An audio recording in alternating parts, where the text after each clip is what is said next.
Earlier on today, apparently, a woman rang the BBC and said she heard that there was a hurricane on the way. Well, if you're watching, don't worry, there isn't. But having said that, actually, the weather will become very windy, but most of the strong winds, incidentally, will be down over Spain and across into France. Over the last 10 years, I've never been allowed to forget those comments which were made during the weather bulletin after the 1 o'clock news on the 15th of October 1987. Actually, the forecast didn't cover the period of the great storm which was to follow. The woman referred to was talking about a potential hurricane in Florida, which had already been mentioned in the news. The Met Office got it wrong spectacularly, but I was only one of the messengers. Hello, I'm Michael Fish. On the 16th of October 1987, southern and eastern England experienced the most violent winds in living memory. For the millions of people whose lives were affected by it, it was the storm of the century.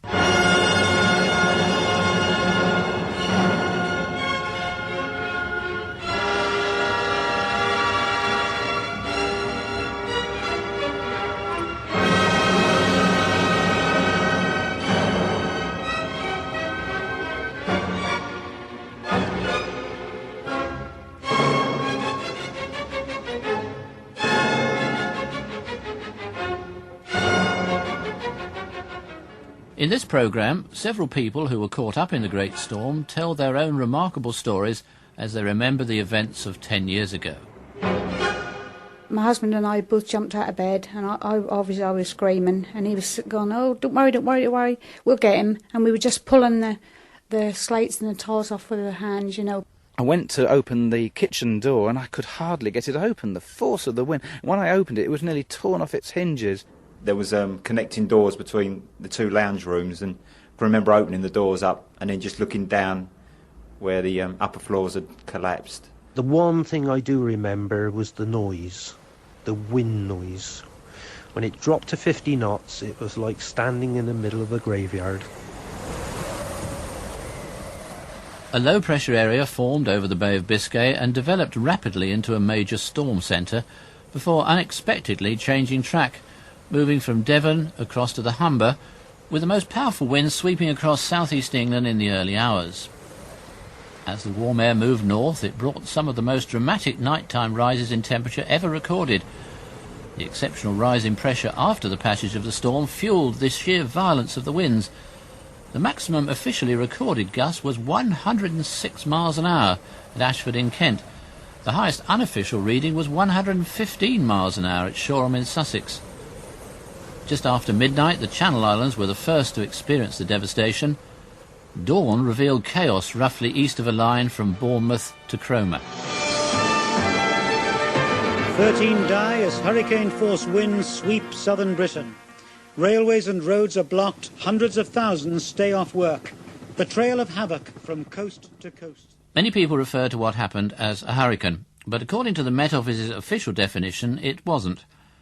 A hurricane requires average wind speeds of more than 72 miles an hour.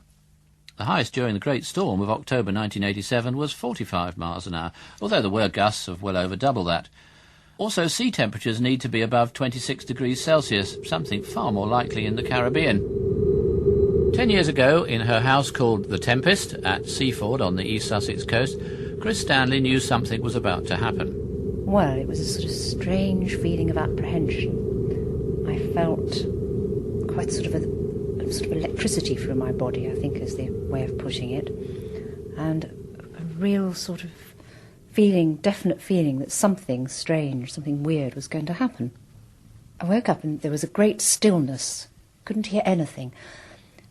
Although it came from nowhere. Suddenly you were aware of things flying through, past the window and rattling and shaking. And yes, then my son woke up and came in and, "Mum, please, I'm frightened, come downstairs, let's get out of here, my window's shaking." We were right in the front of the house. And the windows, it was terrifying because you could actually physically see them bending. If I remember rightly, my daughter was still living at home. We got her out of her bedroom, which is on the side, and then tried to wake my husband, who was in the back of the house, rather soundly asleep, having been to a party the night before. And he didn't want to leave his bed. He was quite comfortable in his bed and said, "Oh, don't be silly, it's just a slight wind." And then we opened the door and said, "Just get out of the bed now and come downstairs." We heard this huge noise and the slates were all coming off the front of the house. And with that, there was a terrific crash, and the attic door blew out, which blew the window out in the attic, and that blew the main door out as well upstairs. The wind was in the house, which was really awful, and then it sort of seemed to tunnel straight down the stairs and hit the top landing window. Yes, there were 4 of us trying to hold on to this window. We tried to tie the window up. It wasn't any good. The whole thing blew out. Woof. I run a youth drama group, about 80 young people, and we were meant to be doing something for shelter about the homeless in Seaford on Saturday morning, which was the next morning, and all the costumes blew out of the windows, and again it was just like a poltergeist and some kind of sort of strange happening as all these things, green and grey and sort of black, were caught up in the wind and sort of tossed and turned, and like sort of bodies or shapes floating around in the sky. I remember that very vividly. My husband, he started to open the door, and as he literally was going to open the door, he said, "No, get into the back room." The whole of the front window, which again was an enormous window, blew in. We heard it go, and that was terrifying, because we knew there must be glass everywhere, and if we'd been sitting in there, we'd have been cut to ribbons. And it was a double-glazed window. I keep goats and ducks, and I think at the time I had a few chickens as well. I was really quite concerned, because there they were out in their sheds in the back garden, all these things flying around. We managed, by a peculiar way of getting my husband out of one door into the porch, and then shutting the porch and opening the front door to shove him outside. He was quite willing. He did come back, and yes, they were all right, but I must be honest, after he'd been gone about sort of 10 minutes, I began to be a bit worried that he'd taken off. A bit sort of like Mary Poppins, and this giant man was floating over Seaford somewhere. Inside St Mary's Church at Newbourne in Suffolk, Rector John Waller and Church Warden Judy Riggs remember something of a small miracle. I had a phone call. I was, in fact, still in bed. And it was the lady who lived next door to the church who told me that she was sorry to bother me, but the wall had fallen out of the church. To which I replied, "Oh dear, I better come straight up." And she said, "Oh, no, you mustn't come out in this." And since my husband and I had managed to sleep right through the hurricane, I didn't know what this inferred to until I opened the window and shut it again pretty quick. So I waited, and then I went up with my husband, and we came up into the church, and it was quite terrific. The wind had blown the door open and had knocked the notice board, which was fixed on the wall outside, which was a heavy notice board, and had thrown it right the way through the church onto the organ, where it managed to smash a fair number of pipes on the organ. The whole of the east wall was blown right out.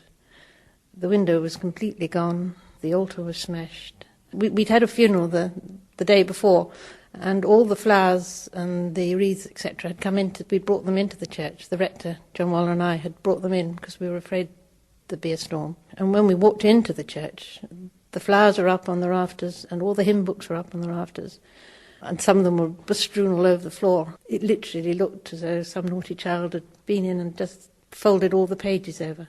It was just a chaotic mess. I came with my father, late Canon Trevor Waller, who was previous rector here. He was well in his 80s, and we legged it across the fields, walked in here, and then we saw this great gaping hole. I thought, something that looks as if a whirlwind had hit the place. Dear Gordon now is gone and followed his wife. It was her funeral we took. Gordon, the landlord, had gone home with his son, so he was away from the parish, and he phoned back and said, he said, "What's been happening at Newbourne?" I said, "Well, the whole East End has been blown out with this hurricane." Oh, he said, "I knew my wife Pat would cause trouble as soon as she got up there." As you see, we're standing here now in front of the new window, and at the base of that window we have a head of Christ with another head at the top there. When the workmen came to clear up the rubble, I asked them particularly to pick up as much of the stained glass as they could, because I hoped we could rebuild it from that glass. Literally that afternoon, one of the workmen came around and with a very grubby handkerchief and said, "Look, ma'am, what I've found you." And he unwrapped the handkerchief, and inside was the whole face of Christ. And every other piece of glass had been shattered, as far as I was concerned. That was, to me, God saying, right, come on now, you rebuild my church. Now we have a window which tells a story, because at the feet of Christ we have the east end of the church blown out, and then a great swirl of wind, and then Christ rising above it all. In the space of a few minutes, 200 years of history were blown away as last night's gale devastated one of the world's greatest collections of trees and plants. It was the worst night Kew had ever experienced. Among the casualties, this Zelkova, itself as old as the gardens laid out by George III's mother, Princess Augusta, way back in 1759. Over 500 trees were damaged or destroyed. They include this walnut planted by the Queen to mark Kew's bicentenary. Recent heavy rain contributed to the disaster by saturating the ground and loosening the grip of the roots. So, when the gale came, the trees toppled like dominoes. Many of us just couldn't believe it, and honestly, tears were in many people's eyes, because it's lifetime's work devastated in just one night. Charles Erskine, head of the Arboretum, which is the outdoor tree and shrub collection at the Royal Botanic Gardens at Kew. The damage there evoked great public concern and sorrow. Millions of trees were blown down by the storm. Waterlogged soil meant that many fell more easily. In some cases, like at Toys Hill in Kent, entire forests were decimated. Hazel Pelling still runs the Fox and Hounds pub in the village. We never heard one single tree come down because the noise of the storm overwhelmed all other noises. It was a noise that was so fulsome and had such power to it, and the strength of it was such that as it hit the windows, in the morning we actually found over all the windowsills like the most finely shredded particles, which were actually crushed pieces of branch and leaf that had been forced through the window, through the sides of the window frames. As dawn came up, we were up and walked outside into our car park, and where we had totally surrounded by huge beech trees. It took a few seconds to realise that we were seeing the sun coming up, which we had never ever seen. The road had completely disappeared, every landmark had completely disappeared. Our dog stood there totally baffled. Everything he had ever seen had gone. The fact that the entire forest came down caused so many people to say that they just stood and cried. These beautiful woods, people had known them all their lives, and suddenly the whole thing had disappeared and was lying crushed and wounded on the ground. If you left home, even for a few hundred yards, you had no idea where you were. Not knowing whether the road was there or not, you would just be crawling through fully leafed trees, which were lying on their sides, so you were crawling up branches that were horizontal where they had once been vertical, and then you'd suddenly hear a noise, and you'd find one of your neighbours crawling through on the other side, and we'd meet in the middle of a tree. It was like Robin Hood. I mean, later in the day there were people who came up with pots of paint, using paint through the trees, using balls of string. During the night it was very frightening, but thereafter we had a lot of fun because nobody had been hurt, and every little step forward caused much rejoicing as people first of all arrived and managed to get here. There would be big cheers, people covered in twigs and mud and dirt and hair standing on end. And there was a great feeling of adventure and a really wonderful community spirit, such as I imagine existed during the war when things were really difficult and everybody was sharing a very unusual experience. In the evenings, people used to come up here and we'd have people playing the piano, and somebody played If You Go Down in the Woods Today and Whistle While You Work, and the whole bar was just full of sawdust from end to end and wood shavings, and the sound of chainsaws replaced the sound of birdsong, which had unfortunately totally disappeared here. You're listening to Storm of the Century on BBC Radio 2. In 1987, Bob Ogley was the editor of the Sevenoaks Chronicle. The Kent town's famous trees, planted in 1902 to mark the coronation of Edward II, symbolise the desolation in the wake of the gales. Many caravan sites in the county have been destroyed. Thousands of trees have been blown over, including 6 of the 7 old oak trees in Sevenoaks, which many people believe gave the town its name. The fire brigade have been so busy they've called in the army to help. I'd left my home at Toys Hill. I'd been climbing and crawling for about 5 hours, and I was covered in grime. And I remember my reporters gleefully telling me that I was in a place called One Oak, and they were pretty excited about it. I asked them if we were having telephone calls from national newspapers, and they quickly told me that there were no telephones working, that every single road in and out of the town were blocked by fallen trees. So we had a meeting, and we decided the best thing we could do was to hire an aeroplane. And the problem then was, how did we get hold of an aeroplane when there was no telephone? But the emergency phone people, Raynet, came in, and they set up a line at the district council offices, and I was able to go down there, and I spoke eventually to the proprietor of a flying school, and he said to me, his first reaction, he said, "You're joking." He said, "Most of my aircraft have flipped over in the night, and they're all badly damaged, and all these aircraft were on their backs."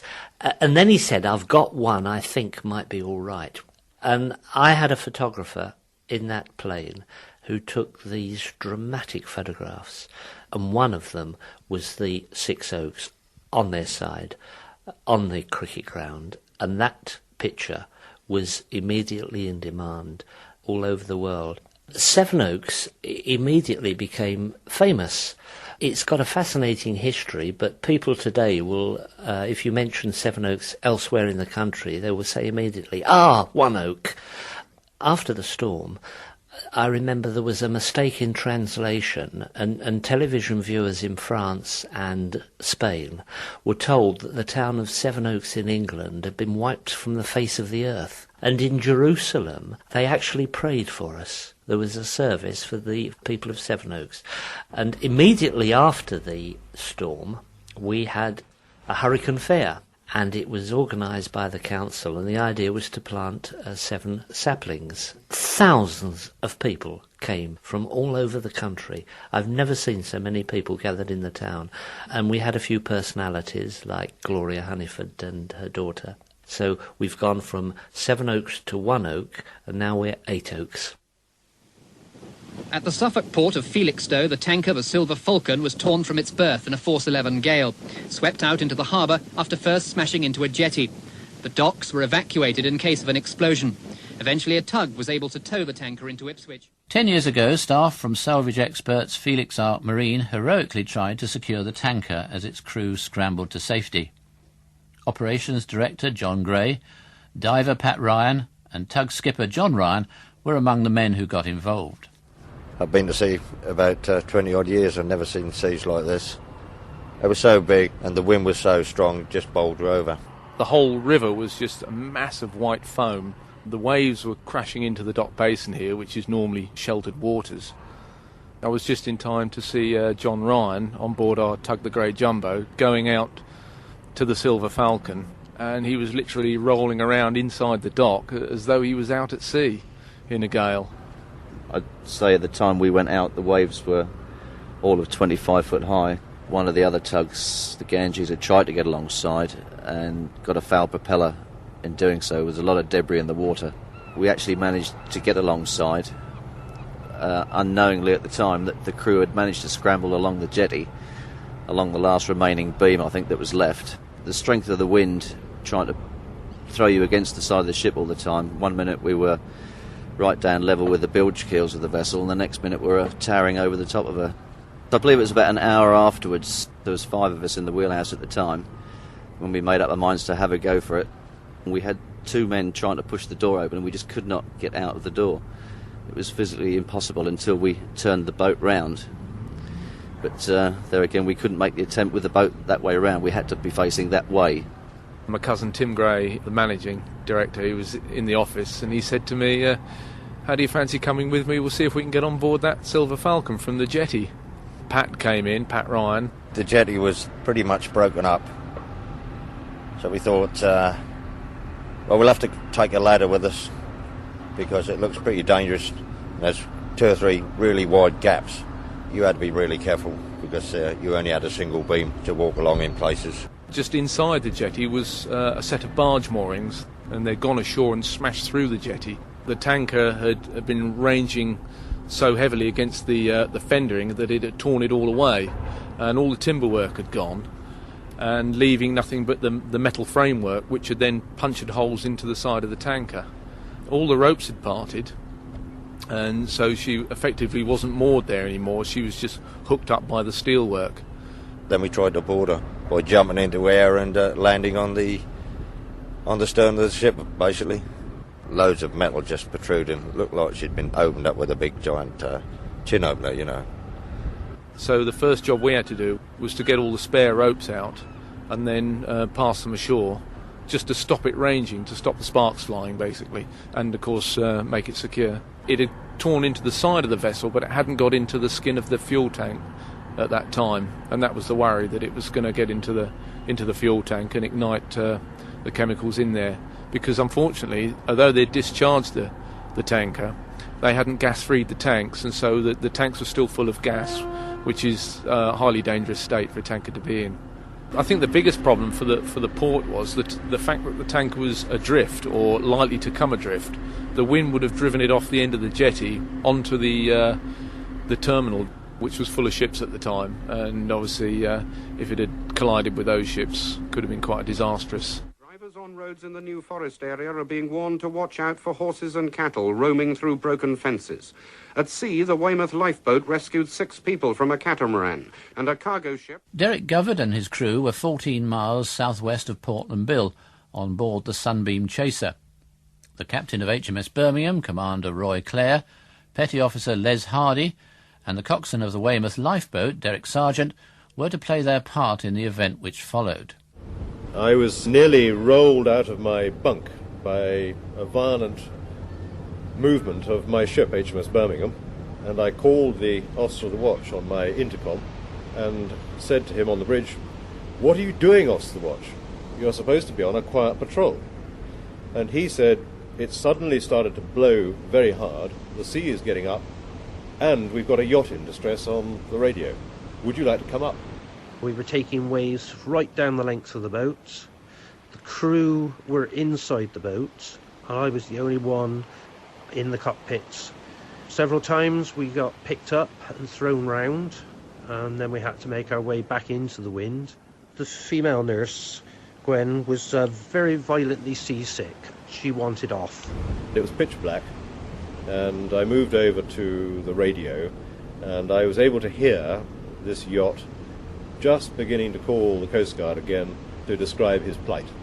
A very agitated voice was saying, "It's very rough, the wind is blowing hard, we want to be taken off because we are unnerved by this, and would you please send help, quickly?" I did mention to them that the safest place was still on the boat, because there was nothing wrong with the boat. We still had 2 engines, we still had all the sails. In those sort of conditions, the biggest danger is actually leaving one boat and getting onto the other. We established that the crew were particularly unnerved, that the skipper appeared quite relaxed about the conditions. So we thought the best thing to do was to go and see if we could provide a lee, which means standing up to the windward side and preventing some of the wind reaching the yacht. Maybe we'd make them feel easier, and maybe just the sight of our lights would be reassuring. Then suddenly the wind direction shifted dramatically, and that was the moment at which this low went over the top. And the sea was gobsmacked. It was completely and utterly confused. What we decided to do was try and put some oil down, because that was the biblical remedy for rough water, and it seemed worth trying, and I'd read about it in some book or other. But it did cause a very flat slick somewhere upwind of me, which was a pity really, because the yacht we were looking after was downwind of us, and so it was not a good mixture. And then through the gloom of the night came the lights of the Weymouth lifeboat bashing its way through huge seas, and in the air this sound of raging wind and also the smell of oil. It was really quite an extraordinary spectacle. One of our biggest problems was the spray being whipped off the top of the waves. Once we got alongside, we assessed the situation. My crew went out on deck. Just before they arrived, we got picked up by a wave and turned round.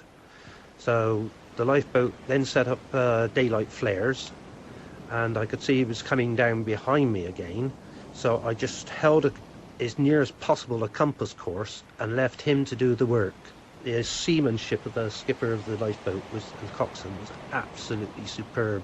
At one time I thought he was actually coming down between the hulls of the catamaran on top of us, but somehow or other he just managed to pull back. Once we got alongside, we did take one person off, and then we had to stand off a bit, go alongside again, and then we took 4 more off. I heard the tannoy from the lifeboat. I knew what they were trying to say. I couldn't actually hear what they were saying, because I reckon they wanted me to leave my boat. But you do not leave a boat that is sound. The wind started to abate, and as I was already running with the wind, I decided then to run towards Weymouth. The lifeboat then went on in once I got into calmer water. I thought about this time we would perhaps be in a position to send our other small boat over to the yacht with the breaking dawn to put on board another member of my ship's company with experience of yachts to help the skipper take his boat into harbour. I could see it was not going to be that easy. We approached from astern, managed to put the bow of the boat between the 2 hulls. I then just made a leap for the guardrails and managed to pull myself on board. The owner of the boat was hunched over the wheel. There was charts, food, vomit. The boat down below was not a good place to stay. The skipper decided that he'd be better off up top as well with me. As we approached the harbour, the significance of what we'd done then began to strike home to me, because there was a film crew ashore. There was quite a large crowd waiting for us. It was at that stage that we were offered the opportunity for a crate of beer for all we'd done, which was a nice gesture anyway. Because the strongest winds came after midnight, the number of people who died in October 1987 was far fewer than it would have been during daylight hours. Nonetheless, 19 people were killed. One of them was 49-year-old Jim Reed. Standing on the shoreline at Hastings, close to where he discovered his lifelong friend dead, fisherman Graham Coghlan remembers the tragedy. We went to the infant school together, junior school, senior school, and right the way through. We worked on the building together when we first came out of the army, and then we both came back fishing, and Jim took to buoy shoring and I took to fishing. Now, buoy shore is most essential. If, when we're launching a boat in the winter, the crew have to be on board. Sometimes it's very rough, and you would not have time to push the boat afloat and the third hand get on board the boat. So consequently, we have one chap to push the boat afloat, and then when you come back ashore, also in bad weather, he retrieves the boat. He hooks the boat on and then heaves the boat up the beach. We came down about between 2 and 3 o'clock, and the sea was quite well down, but it was so rough that we had to heave the boats in. And fortunately that morning I didn't call Jim out. He was here before I was. He was already pulling my boat in. The wind was so strong that we couldn't stand on the beach. We had to crawl between the boats because it was like a wind tunnel. And everything was being blown up the beach, all the cans and little boats, nets, canvases. It was just like a roaring sound all the time, because all you could see out to sea was white water. And it's definitely the worst I've ever seen, or anybody else down this way for that matter. We was walking down the beach and then we heard a cry out, and we saw one of the sheds had collapsed, one of the concrete sheds actually. The roof had fell in because he had a south-facing door. The door was open, the wind had gone in and lifted the roof up, and consequently the walls fell in. So we run and grabbed hold of Richard and we took him to hospital straight away. He was in a little bit of a state, his head was cut open, we didn't know how bad. They said he was suffering from concussion. We brought him back home and the doctor told us just to put him to bed and see him again later on. Then we started to heave the boats in again because the sea was still coming up. We pulled the boats in even farther. Then we had a bit of a break. We went up to the angling club and sat down and had a cup of coffee. Somebody come in, we had walking a dog at the time, and he said his dog could hear something under the shed. And 3 or 4 of us ran out and lifted the shed up, and unfortunately it was Jim under the shed. There was no facial cuts or anything, but his head had a bad wound, the back of his head had a bad wound. We thought he was all right. Yeah, we thought he was just unconscious. We put him into the back of a fish wagon and we went straight to hospital. But unfortunately it was too late getting there. He was already gone when we got there. It was very, very well thought of. One of the most likeable chaps down here. And everybody liked Jim. Everybody.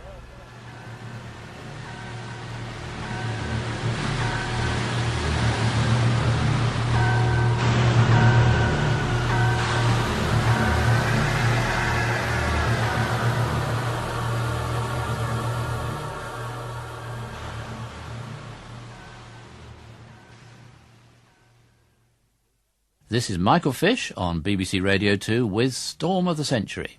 Local radio came into its own. With power lines brought down and communication links severed, many people's only contact with the outside world was via a battery-operated set. It's 9 o'clock, the news with Jane Peel. Essex is virtually at a standstill this morning as winds approaching 100 miles an hour have left a trail of destruction across the county.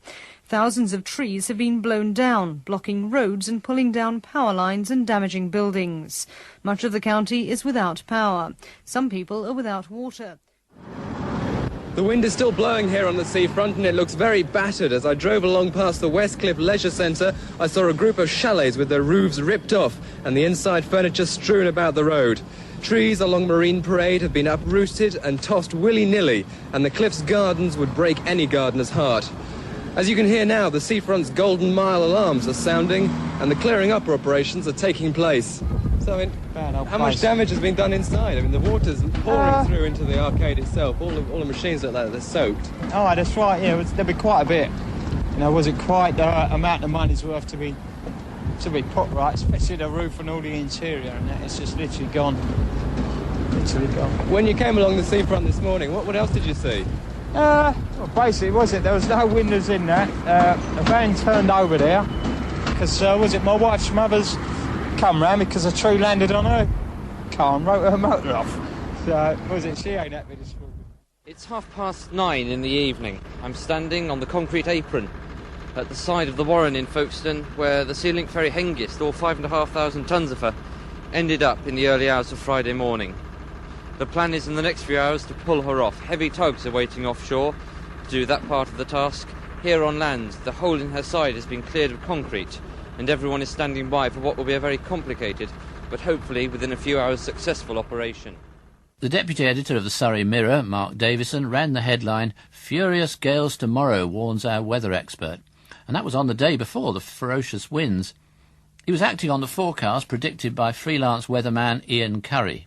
Predictions on Monday and Tuesday from a number of sources and a number of organisations were thinking that there was going to be a storm, but I believe that at the last minute some of the computer predictions tended to put the storm at a much more southerly track.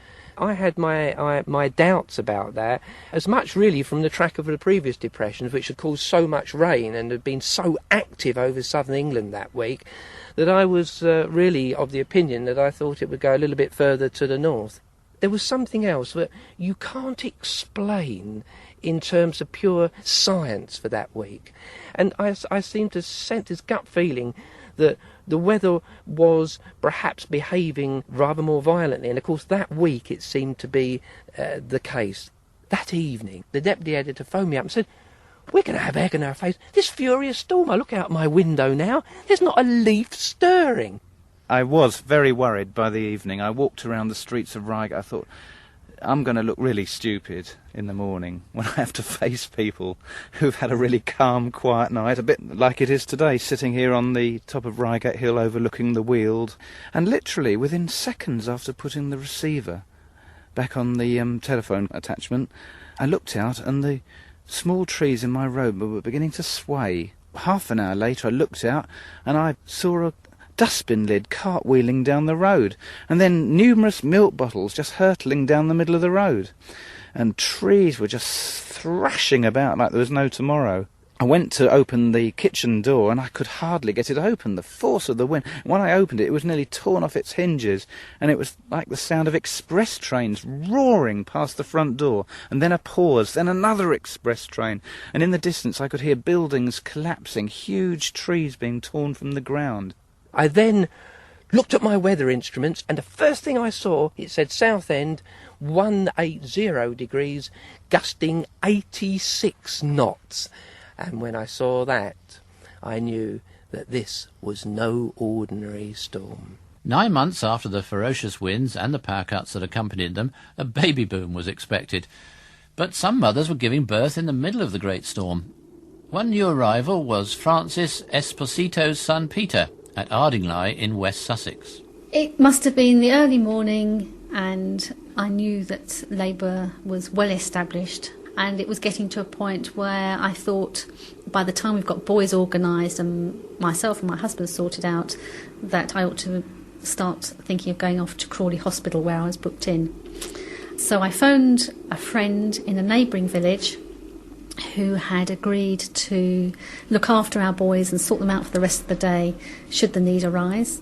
They went on the direct route to Balcombe, which is a fairly narrow country lane, and didn't get very far along it to find that it was blocked. So he turned round and took an alternative route, which is via Haywards Heath, or started to take an alternative route.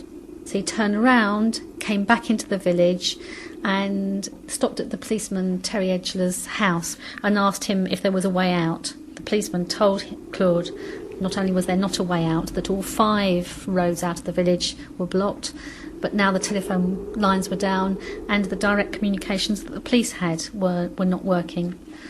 So he told Terry what was happening, and it was on his return that he saw a chap who had what appeared to be a CB radio, and this chap said he would do his best to get hold of the emergency services, but that it might help us if he contacted a friend of his wife's who was a midwife in the village. He arrived back home with 2 unexpected boys in tow, plus fairly hot on his tail this midwife, Margaret Dale, with her husband, who's a community physician, and her neighbour, Kirsten, who is a nurse. I was disconcerted that my plan, my sort of mental plan for the birth, wasn't going to go ahead as I had hoped. But in all truth, part of me was also fairly chuffed that I was going to have this baby at home. Margaret obviously introduced herself, we had a brief chat, and then she came upstairs and had the usual examination, and she said, well, actually I was near the end of the first stage of labour, and I was as much surprised as she was. Margaret Dale didn't have anything on her that she could use in the way of equipment, and she improvised rather spectacularly. I was a hospital midwife at that time, and hospital midwives don't have equipment at home, and the only thing we could find to listen to the baby's heartbeat was the inside of a toilet roll tube, and that worked very well indeed, and that reassured me considerably because I knew the condition of the baby was all right. I still have that toilet roll. It was a sort of a real Blue Peter event, really. Not that he was named after that, but yeah. It felt very safe, it felt very calm, and it felt completely separate from anything else that was going on. It's something I said I've always wanted to say, because they seem to say it on the films, is I must have lots of hot water. We didn't have any electricity, no heating, so she asked my husband to make use of our neighbours next door, Nick and Sarah. I'm sure my husband felt at the time that he was just being kept busy, but in fact it was to fill hot water bottles to warm blankets and baby clothes for the baby's arrival, sterilise my needlework scissors and sewing cord to tie the baby's cord when it arrived. So he was trotting around doing all of that. And at one point, Margaret Dale was concerned that the baby was stuck. I negotiated with Margaret to come off the bed, and I think I ended up kneeling, and virtually as soon as I changed position, this baby was on its way, and I think was born within the next 5 to 10 minutes. An ambulance arrived, a fire engine arrived, various tenders and support vehicles arrived, virtually the moment that Peter had been born. I think a head count showed that within the first 5 minutes there were 14 people in our bedroom. People were walking up and down, and then very quickly the word spread that, someone was having a baby, and they gathered around. And when the baby was born, Francis's husband held him up at the window, and then all the village were outside cheering. In that respect, it was like a royal birth, The whole village, I think, felt part of it. Chimney stacks caused many injuries and 4 deaths. Matthew Nuttall, who was then only 2, was staying with his grandparents Peter and Colleen High in Bradwell near Great Yarmouth. Mandy Nuttall was due to go away for a weekend in Paris, a prize she'd won at a DIY store, but she couldn't get to the airport. We were really pleased that we couldn't go, because that meant we could go and pick the little ones up and just go home. Went to my sister's first to pick up Laura, and we crept past my sister's window to surprise her because we hadn't gone, and my sister just looked at me with really shocked look on her face. And I said, "What's the matter? What's wrong?" And she said, "Have you been to Mum and Dad's?" And I said, no, I hadn't. And she said, I think you better get there quickly. Something's happened to Matthew. He was supposed to sleep in the bedroom with my youngest daughter, who was still in at home, and he wouldn't settle there. He decided he'd want to come in with Nanny and Grandad. We couldn't have him in bed with us because with him being so small, we were worried that we might squash him when we turned over in the night. And Grandad decided he'd make him a little bed on the floor with the duvet cover and quilt and everything and blanket. We could hear this lumping. My husband went out a couple of times, out the front and out the back, to see if he could see anything, but obviously you don't ever think of a great big chimney like that moving. All of a sudden it just, in one lump, we thought, fell on top of us on the roof. The large end of the chimney, the big end, broke off and rolled down the side of the roof into the garden. The whole of that corner, from the window, about 6 foot into the room each way, I suppose, was completely through. The insulation, obviously, the bits all hanging out. The wood from the actual rafters, loads of the tiles, and the felt. It was a huge gaping hole, wasn't it? I walked into the bedroom and you could just look out and see trees and sky through the roof. I just couldn't believe that Matthew was under all this stuff and that he'd come out. It was just everywhere. We couldn't see him at all. My husband and I both jumped out of bed, and I was screaming, and he was going, oh, don't worry, we'll get him. And we were just pulling the slates and the tiles off with our hands, and we couldn't hear anything. And I was just looking at him and thinking, oh, God's sake, be all right. I just lifted him up and squeezed him, and he just out one massive yell. I said, oh, that's all right, he's all right. Well, the ambulance arrived, and we opened the door. My husband just screamed at me to run outside. I'd actually got my trousers and top on by then. They said, my husband, I think you better go in and put your clothes on, because he'd only got his pants on. He was in the middle of the road. So Matthew and I went to the hospital in the ambulance, and he just ran to the hospital from our house, which is about 2 miles. He cut his head and also his lip. Unfortunately, they didn't give him any anaesthetic, which upset me a little bit more, because he was crying all the while, and they just stitched him. By the time me and my husband arrived, Mum and Dad had come back from the hospital and they had him here. And he was just covered still in soot that the hospital couldn't remove. It was all in his eyes and in his ears and up his nose, and in his mouth he was still spitting. It was Mum who was sobbing her eyes out. I think she was just really worried about what I was going to say, but I was just so pleased that he was all right. I mean, nothing really mattered. So I just kept looking at the state of the bungalow and just felt upset for my mum and dad, really, because all they were worried about was their house was in complete devastation, but they were only worried about Matthew. I just think I was never meant to go on that holiday anyway. I knew I didn't want to go because I didn't want to leave the little ones. I'd never left them before, which seems stupid now, because if I won a weekend in Paris now, I'd jump at it. When I see the photos, I just say to my mum, I don't believe that's me on the photos. Seems strange, I don't remember anything. At school, we sometimes talk about what's happened in our life, and I sometimes write about that. It's Radio 2 with Michael Fish, and this is Storm of the Century. The London Fire Brigade was inundated with a record number of emergency calls. In North London, firemen rescued a woman after a chimney collapsed. She fell through every floor of the 3-storey house, but wasn't seriously hurt. About 25 firefighters went to the scene of the disaster in Kentish Town. Among them, Steve Huntley, Sugar Cane, Mick Fletcher and Station Officer Mick Cooper.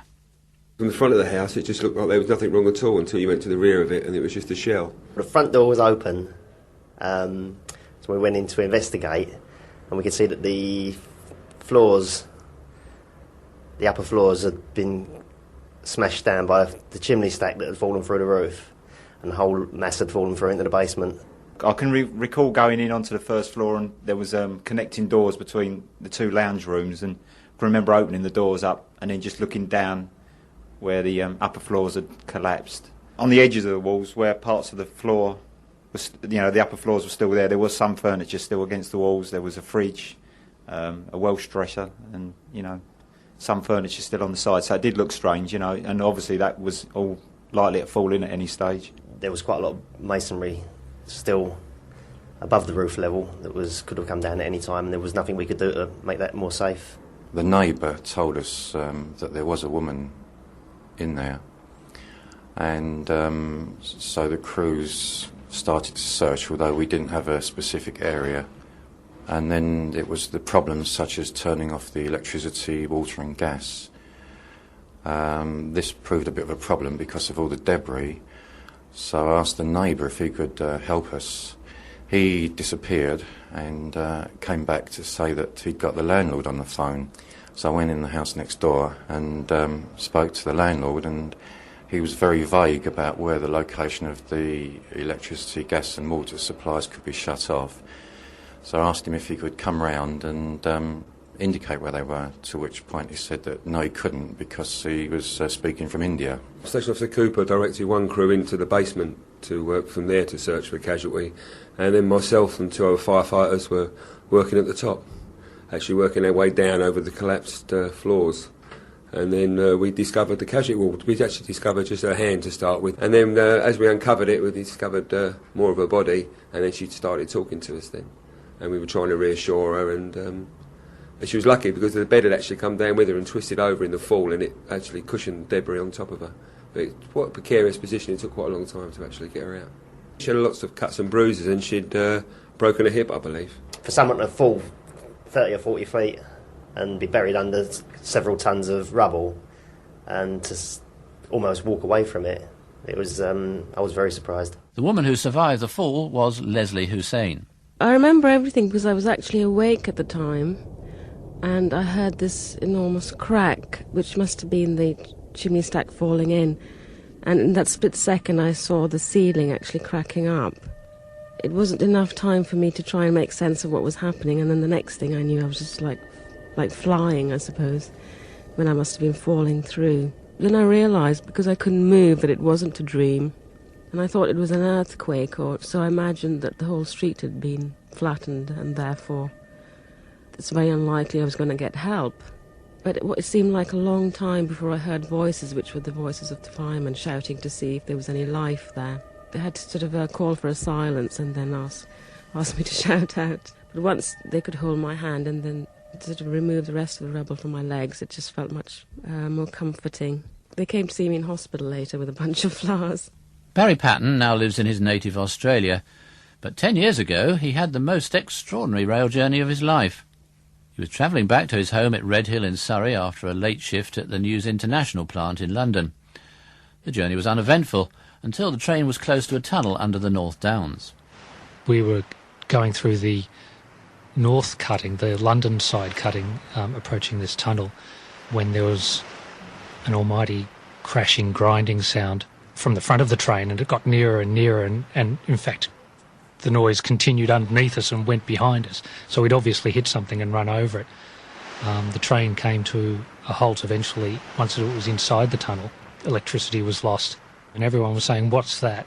I think everyone was remarkably cool about it because there was obviously no damage or injury inside the train. I can remember holding my hand up in front of my face and I couldn't see it. It was that black. People had cigarette lighters every so often, were flicking them on and off, but I don't suppose there were too many of those because it was a non-smoking carriage. We would have been there for probably the best part of an hour when a diesel locomotive came up on the opposite track through the tunnel behind us and tried to shunt us through the tunnel. The tunnel's about a mile long. It's an enormous tunnel, until we came out the other side where we hit more trees. From having been very well protected in the tunnel, we were now pushed out into the hurricane. There was a lot more wind. You could hear the trees crashing and creaking and groaning and the whistling and rustling of this enormous wind through the leaves. There were 2 off-duty policemen on the train. They came through the train with the train guard and told everyone that we'd have to get off for our own safety. People were told to leave luggage behind. It was a bit difficult clambering over trees in the initial stages, and because you're walking along the ballast in the railway line, that's not an even area, and it was pretty dark. Somewhere ahead of me, someone had to knock down a gate with an axe. God knows where they got that. They probably brought it with them from the train. Things were fairly calm. I don't remember any panic at all. People were concerned or perhaps frightened, but if they were frightened, they were keeping it pretty much to themselves. There were probably 50 or 60 people trying to crowd onto this platform. Merstone's only a fairly small station, and there's not a lot of shelter or protection there. So a lot of people were trying to cower, I suppose, underneath a footbridge, which was woefully inadequate protection at all. I only lived 4 miles away, so I thought, to hell with this. I may as well be unprotected out on the road and going home. It was probably only on the outskirts of Merstone that I started to get really concerned. There was a stand of very tall trees, and the tops of these trees, you know, from about 50 feet upwards or so, were bent parallel with the ground. And I think that's when I started to get very concerned, because I had to pass under these trees, and that was when I think I started running.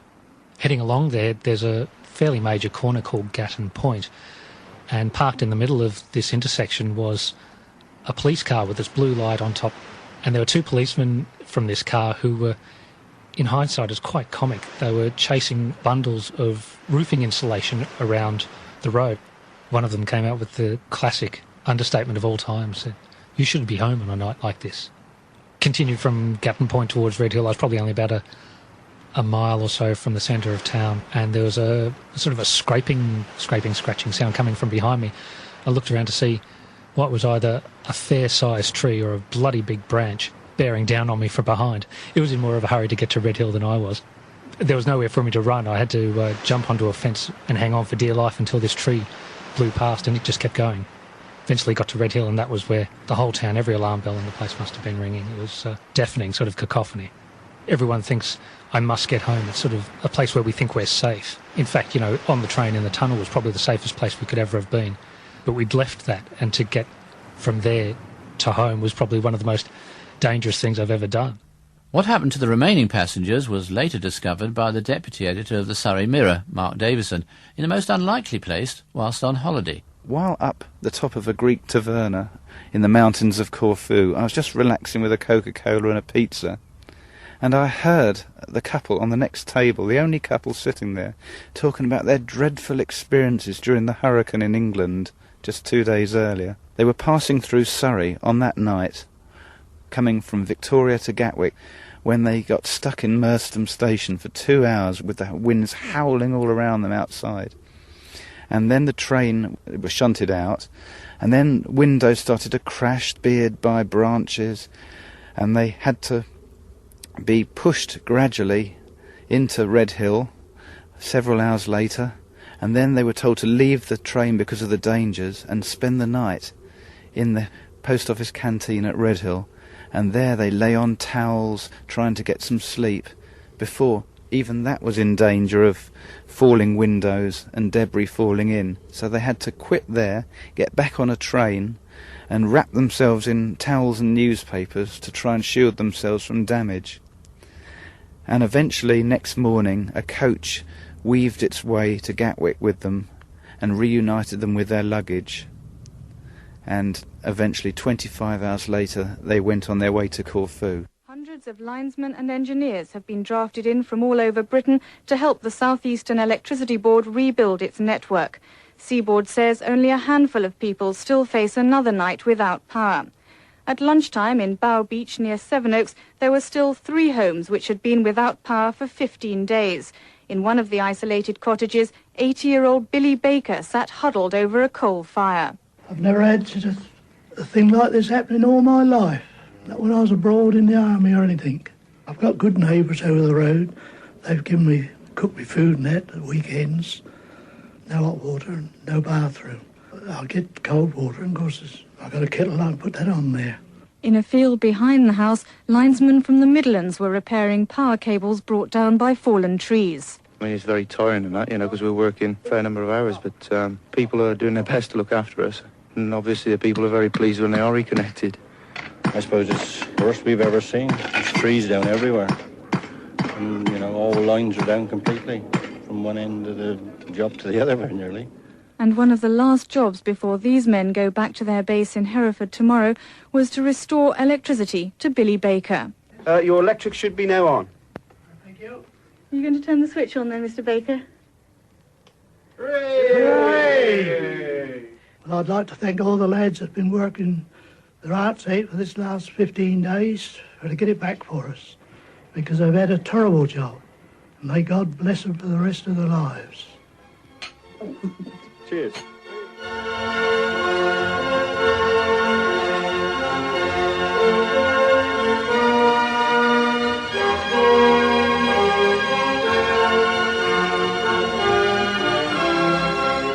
The stories told in this programme are just a few examples of the remarkable events which took place in the wake of the Great Storm. Millions more also lived through it, performed acts of bravery, helped others, or were involved in the mammoth clear-up operation. For some, it changed their lives or had a lasting effect on them. Out of this disaster, there's been a tremendous triumph, because the church at the time was at a low ebb, and suddenly the storm produced this great flood of support, and it's now become one of the gems of Suffolk. These beautiful surroundings had been exchanged for another form of beautiful surrounding, and where we'd never seen a sunrise, never seen a sunset, and suddenly we saw sunrises, sunsets, beautiful views right across to Ashdown Forest. There was suddenly acres of the most beautiful grass came up where there'd only been leaf mould, and the following year acres of foxgloves, and to have all the light, where of course we'd had quite a lot of darkness on account of the woods, we suddenly realised that was in fact very pleasurable.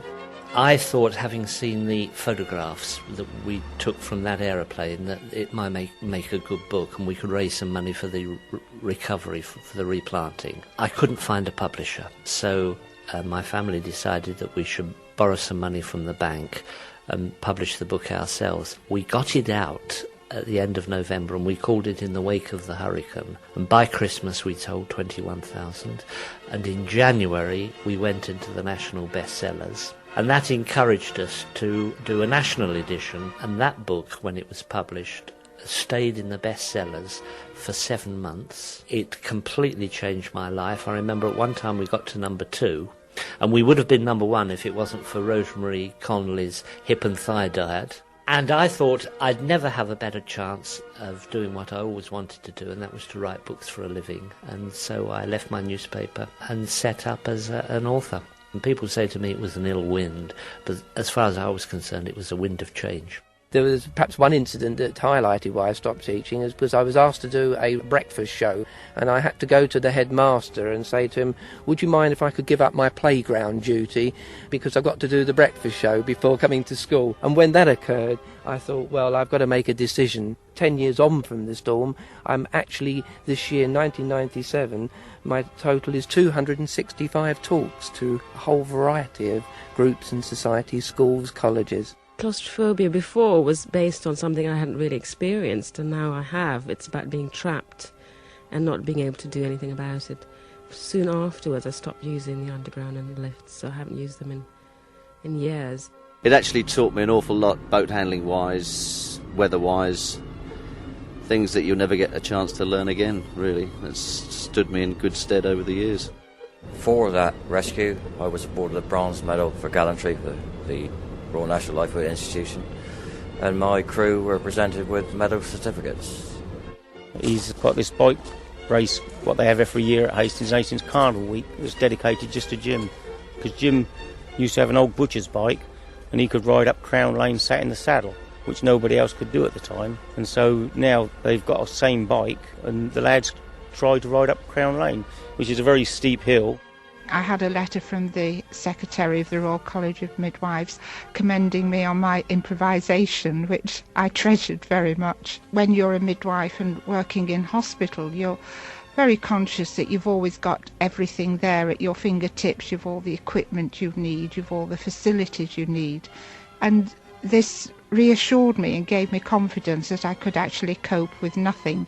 And I've just been working in Africa for 2 years, and that has stood me in very good stead, where quite often you have to work with nothing there.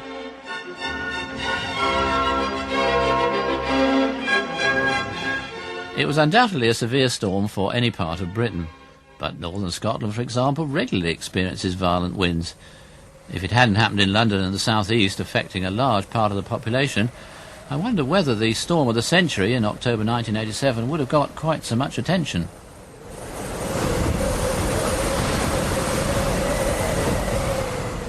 Storm of the Century was produced by Anton Jarvis. The researcher was Tanya Carmichael.